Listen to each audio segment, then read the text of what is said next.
मिलाएर हिसाब भाषण गर्दैन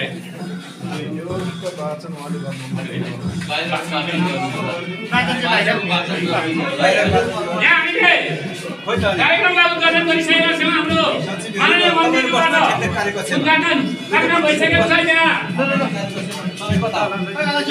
हाम्रो शिलापत्रमा लेखिएको छ सैदपुर नगरपालिका वडा नम्बर 11 संस्थासभाद्वारा नवनिर्मित वडा कार्यालय भवनको नेपाल सरकार ऊर्जा जलशक्ति तथा सिंचाई मन्त्री माननीय